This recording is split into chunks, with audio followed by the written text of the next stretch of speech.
നമ്മുടെ അടുത്ത് റംബൂട്ടാൻ കായ്ച്ച് നിൽക്കുകയാണ് കേട്ടോ, പല കളറിൽ പല വെറൈറ്റിയിൽ.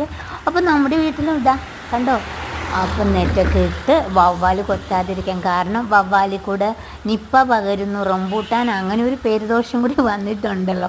പക്ഷെ എന്താണെങ്കിലും കാണാൻ അതിമനോഹരമാണ് കേട്ടോ, എനിക്ക് ഭയങ്കര ഇഷ്ടമാണ്. നമ്മുടെ ഇവിടെ ഭയങ്കര മധുരമാണ്, 2 3 കഴിക്കുമ്പോൾ തന്നെ നമ്മൾ മടുത്തു പോകുന്ന ഒരു മധുരമാണ് ഈ റംബൂട്ടാൻ. അതെനിക്ക് തോന്നുന്നു കൂഴയും വരിക്കയും ഉണ്ട്, അങ്ങനെ ആരോ പറഞ്ഞ് കേട്ടു കേട്ടോ, ഇപ്പോഴത്തെ പുതിയ അറിവാണ്. അപ്പോൾ ഇപ്പോൾ ഇതാ ഈ ജൂൺ ജൂലൈ മാസം ആകുമ്പോൾ റംബൂട്ടാൻ്റെ പേരുദോഷം കേൾപ്പിക്കാൻ ഇപ്പം ഇങ്ങെത്തു. എന്താണോ ഇതിൻ്റെ 400 രൂപ 350 രൂപ വില കടയിലും റോഡിൽ വണ്ടിക്കാരുടെ അടുത്തും ഒക്കെ ഉണ്ട് കേട്ടോ. വില കുറച്ച് കാണിക്കാൻ വേണ്ടിയാണോ എന്ന് അറിയത്തില്ല, വില കുറച്ച് കാണാൻ വേണ്ടിയാണോ എന്ന് അറിയത്തില്ല, കിട്ടാൻ വേണ്ടിയാണോ എന്ന് അറിയത്തില്ല. എന്താണല്ലോ റംബൂട്ടാൻ ഒരു പേരുദോഷം വന്നു കഴിഞ്ഞു, ആൾക്കാർക്ക് കഴിക്കാനും പേടിയാണ്.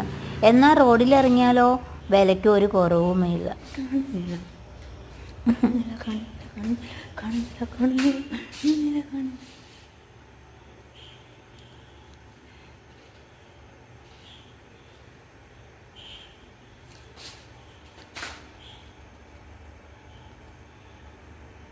എന്തോ ഒരു അപവാദങ്ങളാണ് പാവം കേൾക്കണം അല്ലേ.